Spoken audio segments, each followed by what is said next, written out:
New sponsor by Lords furniture জগতের এক উজ্জ্বল নাম।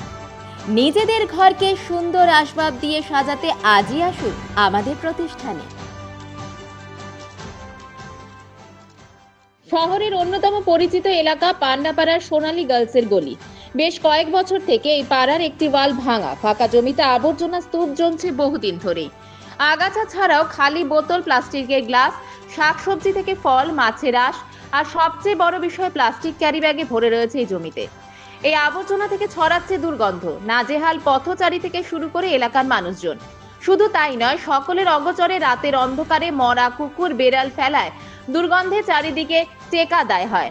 তাছাড়াও ফেলে রাখা জিনিসে জল জমে ডেঙ্গু, ম্যালেরিয়ার আশঙ্কা থাকছে। প্রতিদিন ওই পাড়া কিংবা আশেপাশের এলাকার মানুষ রাতের অন্ধকারে এসে ময়লা আবর্জনা সেখান থেকে ফেলে যান বলে অভিযোগ। এলাকার বিপ্লব কর বলেন, দিনের পর দিন ময়লা জমতে জমতে কার্যত সেই জায়গায় তৈরি হয়েছে জঞ্জালের স্তূপ। শাকসবজি এবং ফলমূলের অবশিষ্টাংশ থেকে দুর্গন্ধ ছড়াচ্ছে। পুরসভার তরফে ফাঁকা জমিটির সামনে ময়লা পরিষ্কার করা হলেও জমির ভেতরে ময়লা তোলা হয় না।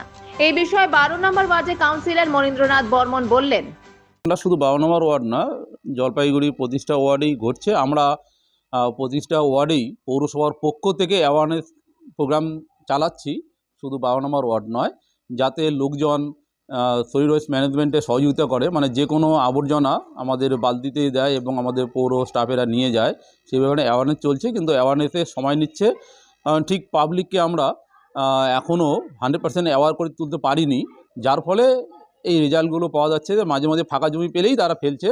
সেখানে অ্যাওয়ারনেস চলছে এবং আপনাদেরকেও অনুরোধ করব আপনারাও একটু অ্যাওয়ারনেসটা সহযোগিতা করবেন, যাতে পাবলিককে আমরা বুঝিয়ে 100% ইফেক্টিভ করতে পারি। আমাদের গোটা দুনিয়াটাকে, শুধু পৌরসভা, জলপাইগুড়ি পৌরসভা না, গোটা পৃথিবী পরিষ্কার করার টার্গেট নিয়ে আমরা সবাই পৃথিবীবাসী এগিয়ে চলছি। এ ব্যাপারে আমাদের লোক মারফতে কমিশনারকে জানানো আছে। ঠিক আমার বাড়ির সামনাসামনি যেটা, আমাদের কয়েকটা বাড়ির দুর্গন্ধে থাকতে পারি না। যখন বর্ষার সময় যখন ভ্যাপসা জল বের হয়, দুর্গন্ধ, বিকট অস্বস্তিকর পরিবেশ, যেটাকে কেউ এটা উপলব্ধি করতে চায় না। আর রাতের অন্ধকারে কেউ বা কারা তাদের যে সমস্ত প্যাকেটগুলি থাকে আবর্জনার, ফেলে দিয়ে চলে যায়। আপনি লক্ষ্য করলেই দেখতে পারবেন এখানটায় কতগুলি আবর্জনা পড়ে আছে। মনে হচ্ছে এটা একটা ভ্যাট। এখানটায় কোনো লোকের পরিষেবা যে আমরা একটা পাবো পৌর কর্তৃপক্ষের থেকে, সেটা কিন্তু ঠিক এখানে সুস্থ পাই না। তবে হ্যাঁ, ড্রেনটা পাশাপাশি পরিষ্কার করে। আমরা এখন নিরুপায়, অনেকবার বলা হয়েছে এই জায়গাটায়।